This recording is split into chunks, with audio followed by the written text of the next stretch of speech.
Okay, now we are going to start the Airbnb artist residency tour.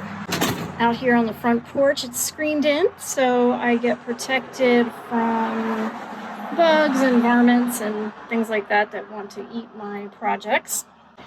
So let me just give you a real quick overview of what is outside here that I get to look at. There's a hiking trail right across the street, which I love about being here. I also love that my house is canary yellow and turquoise, which I just dig that. Little friends, too, that come visit. This guy's got a moth in his mouth, so he's going to have a nice dinner this evening. I am flower pounding, and I will give you a really quick view of what that is. Basically, I'm not going to explain what flower pounding is. If you'd like to know, you can look it up, or you can watch a video. The people who own this house are artists, so there's all original art in here. And I love this mockingbird painting. It's very friendly and cute. This is my painting studio. I brought my light there, and I bring a card table, fold-up card table.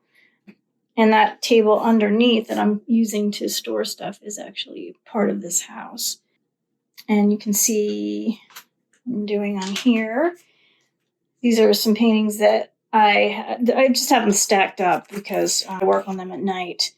Do some drying of the inks and things like that over on the kitchen table, which I'm going to show you in a second. And then when they're dry, they go over onto the painting table. And there's my sketchbook that I work in every day. So, and then I just use this. I'm used to a little bit more room. In my previous artist residency houses, I've had a little bit more room than I have here, but that's fine. You have to adapt. In this room, I'm just using for paper and stuff like that. And notice that I do cover everything. If I use something of the house that is in the house and not mine, I will cover it with plastic drop cloth material. So on this table, this is a kitchen table, again, covered with plastic. I do my ink painting and manipulating drying process. And you can tell that it goes through several processes. And then here is my encaustic studio. And I will give you a brief tour of the backyard. My grill that I don't use because I don't cook. Thank you very much. Okay, my encaustic space. Table covered in paper, ground covered in plastic. Just so you know, don't use plastic to cover your tables at home or to do anything like that. I didn't have enough paper to cover that area. Plastic will melt if you get drips on it and things like that. So make sure that you have plenty of paper. I wasn't planning to do encaustic, but things just happen. And I'm just making monoprints, and I'm just using the plastic to put the monoprints on when they're in progress. Okay, and then I have this plugged into the area where I do my laundry. Isn't that great to have an outdoor laundry area?